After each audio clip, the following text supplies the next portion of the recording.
Hi friends, welcome back to my channel Haaluhaadi vlogs.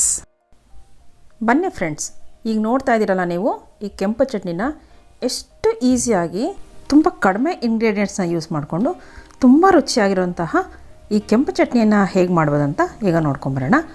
ಹಾಗೆ ಇದು ಚಪಾತಿಗೆ, ದೋಸೆಗೆ, ಇಡ್ಲಿಗೆ, ಹಾಗೆಯೇ ಅನ್ನ, ಎಸ್ಪೆಷಲಿ ಮುದ್ದೆಗಂತೂ ಸ್ವಲ್ಪ ಖಾರ ಜಾಸ್ತಿ ಹಾಕಿ ಮಾಡಿದ್ರೆ ತುಂಬ ಚೆನ್ನಾಗಿ ಇಷ್ಟಪಟ್ಟು ತಿಂತಾರೆ. ಹಾಗೆ ತುಪ್ಪ ಹಾಕೋದ್ರಂತೂ ಇನ್ನೂ ರುಚಿಯಾಗಿರುತ್ತೆ. ಇಷ್ಟು ರುಚಿಯಾಗಿರೋ ಕೆಂಪು ಚಟ್ನಿನ ಹೇಗೆ ಮಾಡೋದಂತ ನೋಡೋಣ ಬನ್ನಿ. ಒಂದು ದೊಡ್ಡ ಈರುಳ್ಳಿ ಹಾಗೆಯೇ ಒಂದು ಬೆಳ್ಳುಳ್ಳಿ ಇದನ್ನೆಲ್ಲ ಕಟ್ ಮಾಡ್ಕೊಂಡು ನಾನು ಎಣ್ಣೆಯಲ್ಲಿ ಚೆನ್ನಾಗಿ ಫ್ರೈ ಮಾಡಿ ಇಟ್ಕೊಂಡಿದ್ದೀನಿ.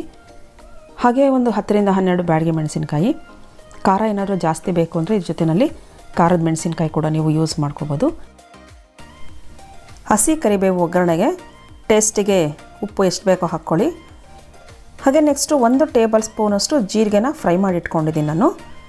ಹಾಗೆ 3 ದೊಡ್ಡ ಟೊಮೆಟೊನ ಹಚ್ಚಿ ಅದನ್ನು ಕೂಡ ಎಣ್ಣೆಯಲ್ಲಿ ಚೆನ್ನಾಗಿ ಫ್ರೈ ಮಾಡಿ ಇಟ್ಕೊಂಡಿದ್ದೀನಿ. ಬನ್ನಿ ಇದನ್ನೆಲ್ಲ ಈಗ ನಾವು ಮಿಕ್ಸಿ ಜಾರ್ಗೆ ಶಿಫ್ಟ್ ಮಾಡಿಕೊಂಡು ಎಲ್ಲ ಗ್ರೈಂಡ್ ಮಾಡೋಣ. ಗ್ರೈಂಡ್ ಮಾಡಬೇಕಾದ್ರೆ ನೀವು ಕರ್ಬೇವಿನ ಸೊಪ್ಪು ಹಾಕಲ್ಲ, ಅದನ್ನು ಒಗ್ಗರಣೆಗೆ ಯೂಸ್ ಮಾಡ್ತೀವಿ. ಮಿಕ್ಕಿದೆಲ್ಲ ಹಾಗೆ ಯೂಸ್ ಮಾಡೋಣ. ಹಾಗೆ ನೀರು ಹಾಕೋ ಅವಶ್ಯಕತೆ ಇರೋದಿಲ್ಲ ಇಲ್ಲಿ. ಯಾಕೆ ಅಂತಂದರೆ ಈರುಳ್ಳಿ ಮತ್ತು ಟೊಮೆಟೊನಲ್ಲಿ ವಾಟರ್ ಕಂಟೆಂಟ್ ಇರುತ್ತಲ್ವ, ಅಷ್ಟು ಸಾಕು, ಕರೆಕ್ಟಾಗಿ ಗ್ರೈಂಡ್ ಆಗುತ್ತೆ.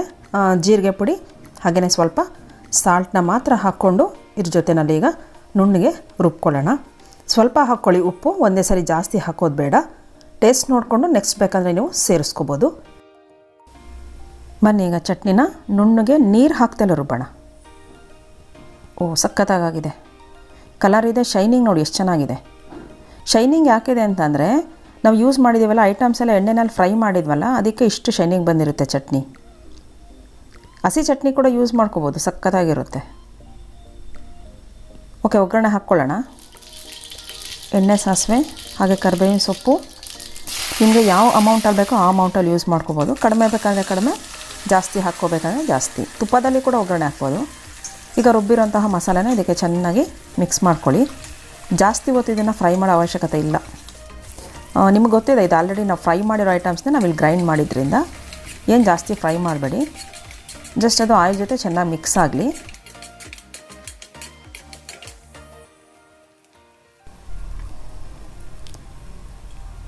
ಸ್ವಲ್ಪ ಸಾಲ್ಟ್ ಕೂಡ ಬೇಕಂದರೆ ಟೇಸ್ಟ್ ನೋಡಿ ಆ್ಯಡ್ ಮಾಡಿ. ಜಸ್ಟ್ ಚೆನ್ನಾಗಿ ಮಿಕ್ಸ್ ಮಾಡಿಬಿಟ್ಟು ಇದನ್ನು ಸ್ಟವ್ ಆಫ್ ಮಾಡಿದ್ಮೇಲೆ ಒಂದು ಲಿಡ್ ಕ್ಲೋಸ್ ಮಾಡಿ 2 ಮಿನಿಟ್ಸ್. ಓಕೆ, ಎಷ್ಟು ಚೆನ್ನಾಗಿದೆ ನೋಡಿ. ಇದಾದಮೇಲೆ ನೀವು ಬೇಕಂದರೆ ಎಕ್ಸ್ಟ್ರಾ ಗೀ ಬೇಕಾದರೆ, ತುಪ್ಪ ಬೇಕಾದರೆ ನೀವು ಯೂಸ್ ಮಾಡ್ಕೋಬೋದು. ಯಾಕಂದರೆ ಮಕ್ಕಳಿಗೆ ತುಪ್ಪ ಹಾಕ್ಕೊಟ್ರೆ ಚೆನ್ನಾಗಿ ತಿಂತಾರೆ ಕೆಲವರು. ನಾನಿಲ್ಲಿ ತುಪ್ಪ ಹಾಕಿ ಚೆನ್ನಾಗಿ ಮಿಕ್ಸ್ ಮಾಡಿ ಇದನ್ನು ಸರ್ವಿಂಗ್ ಪ್ಲೇಟ್ಗೆ ಹಾಕ್ಕೊಳ್ತೀನಿ. ತುಪ್ಪ ಹಾಕಿ ಚೆನ್ನಾಗಿ ಮಿಕ್ಸ್ ಮಾಡಿದ್ರಿಂದ ಇನ್ನೂ ಒಳ್ಳೆ ಕಲರ್ ಬಂದಿದೆ, ಹಾಗೆ ಒಳ್ಳೆ ಟೇಸ್ಟ್ ಕೂಡ ಇರುತ್ತೆ. ತುಂಬ ಸಿಂಪಲ್ ರೆಸಿಪಿ, ತುಂಬ ಕಡಿಮೆ ಟೈಮಲ್ಲಿ ಮಾಡೋಂತಹ ರೆಸಿಪಿ ಇದು. ಮಲ್ಟಿಪರ್ಪಸ್ ಚಟ್ನಿ ಇದು. ನೀವೊಂದ್ಸಲಿ ಟ್ರೈ ಮಾಡಿ. ನಿಮಗೆ ಈ ರೆಸಿಪಿ ಇಷ್ಟ ಆಗಿದರೆ ಲೈಕ್ ಮಾಡಿ, ಶೇರ್ ಮಾಡಿ, ಹಾಗೆ ಸಬ್ಸ್ಕ್ರೈಬ್ ಮಾಡಿ ಅಂತ ಹೇಳ್ತಾ ನೆಕ್ಸ್ಟ್ ವಿಡಿಯೋದೊಂದಿಗೆ ಬರ್ತೀನಿ. ಟಿಲ್ ದೆನ್ ಟೇಕ್ ಕೇರ್, ಬಾಯ್ ಬಾಯ್ ಫ್ರೆಂಡ್ಸ್.